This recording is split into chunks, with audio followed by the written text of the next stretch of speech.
So it's been 6 weeks since the West Asia crisis began, and the impact is no longer limited to just oil prices, LPG rates, or government statements.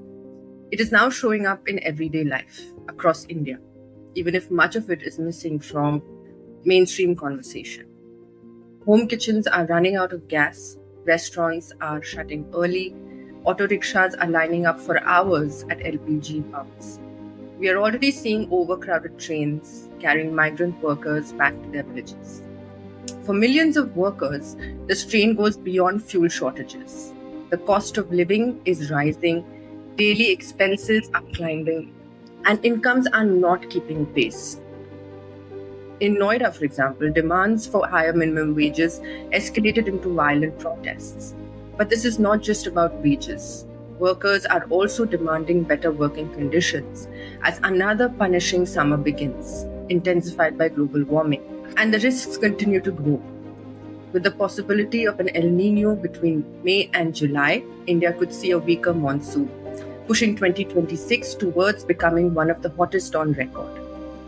What we are seeing is bigger than an energy crisis. It is a collision of crises: war, inflation, extreme heat, migration, and climate stress, all coming together at the same time, each making the other worse. Yet, much of this deeper story remains underreported. I'm Anushka, editor of CarbonCopy. Welcome to episode 11 of the Big Story podcast. Today, we look at how India could be heading into a full-blown poly-crisis as the West Asia conflict continues to disrupt normal life. Because this is no longer just an energy story. It is a climate story too. As LPG supplies tighten, many low-income and rural households are being pushed back to older, more polluting fuels like coal, kerosene, and firewood. That means more air pollution, more pressure on forests, and a reversal of years of progress in clean cooking. CarbonCopy's reporters have been tracking what's happening on ground and connecting the dots that others are missing. And here's what they found. I spent a day in Madanpur Khadur, which is one of Delhi's poorest urban settlements and a waste hub. It is home to mostly migrant workers who work as cleaners, sweepers, office helpers, or daily wage laborers. But what stayed with me wasn't just the landscape of the village. It was the anxiety that was visible on people's faces about their sustenance. And one of the women I spoke to, Kajal, told me she hasn't been able to get a refill. So for now, she goes to her friend's house just to cook. And she isn't alone. Many people of the village in recent times have relied on their neighbors and friends for the LPG gas.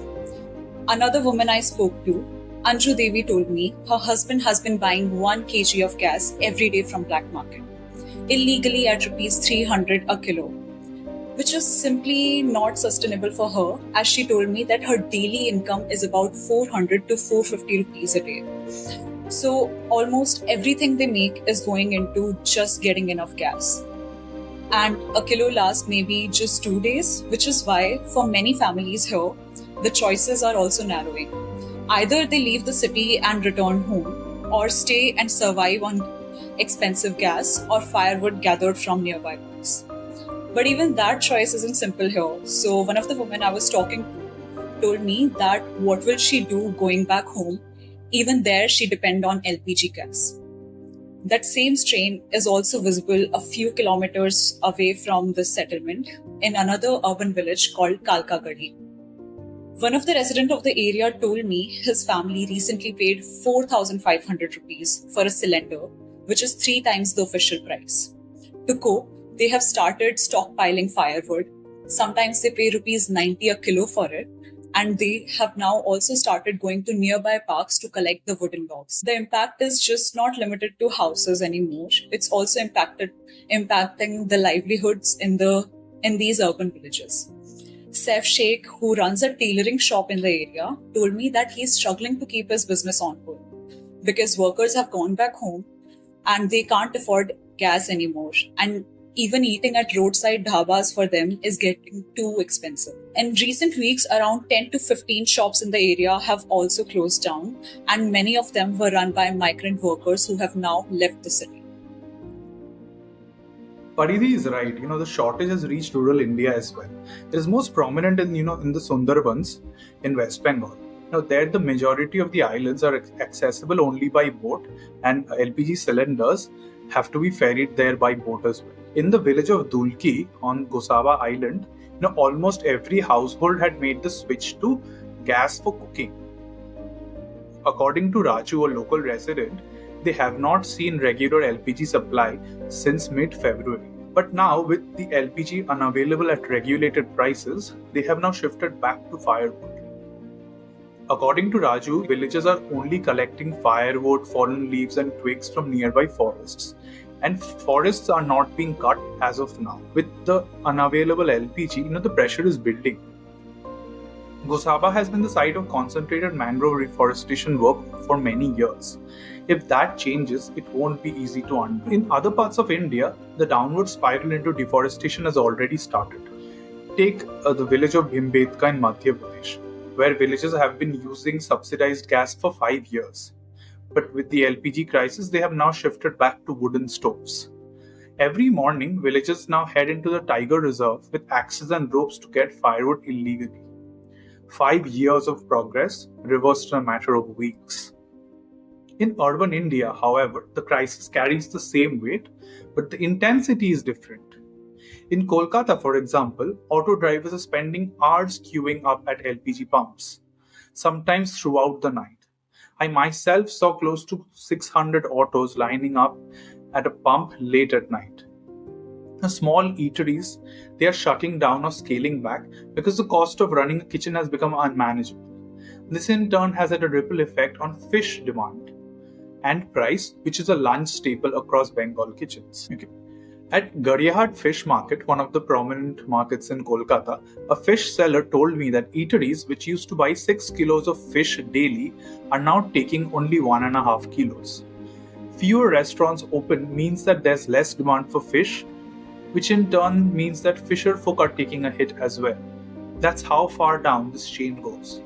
Now, with the gas shortage, firewood demand has gone up nearly 20 to 25% in just the past 2 weeks. A wholesaler I spoke to said that demand is clearly rising, especially from eateries and restaurants. Unless this LPG crisis gets resolved fast, these developments will only exacerbate. On a larger scale, what does this mean? So, what Paridhi and Shashwat are describing is a pattern.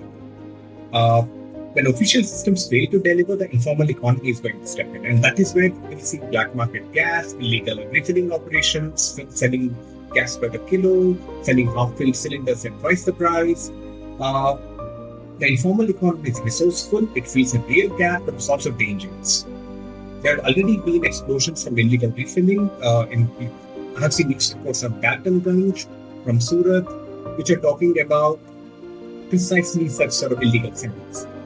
And the larger picture here is that the informal economy found this opening because of a specific policy choice from the government. It has avoided raising prices for households. Officially, a 14 kilogram cylinder costs around 1,000 rupees. But in the black market, the same cylinder is now selling for 4,000 to 5,000 rupees. What that does is create an arbitrage. And that is where the black market sees an opportunity and comes in. When the official price is low, the shortage gets redistributed. Some sectors get fuel at the official rate, others pay whatever the market is going to charge, which is a function of supply and demand, right? Now, the question which comes here is that when the supply of gas is reduced, prices should have gone up, but they haven't. And the reason for that is state elections. But this decision, which is a political decision, comes with larger economic costs. Oil companies are making losses on every liter of petrol and diesel they sell. Okay. So, in effect, the next few weeks are going to be really good. The sowing season is upon us.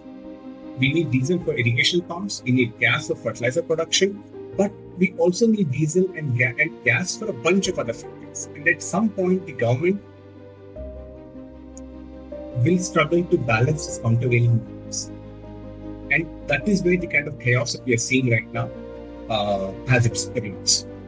So Rajshekhar has correctly put it. The informal economy is already telling us a story that the official numbers haven't caught up to yet. Things are under serious strain in India. The West Asia crisis is not an abstract geopolitical event.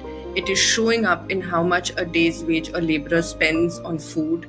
It is showing up in forests being cut at night. It is showing up in fishermen selling a quarter of what they used to. So now what happens next?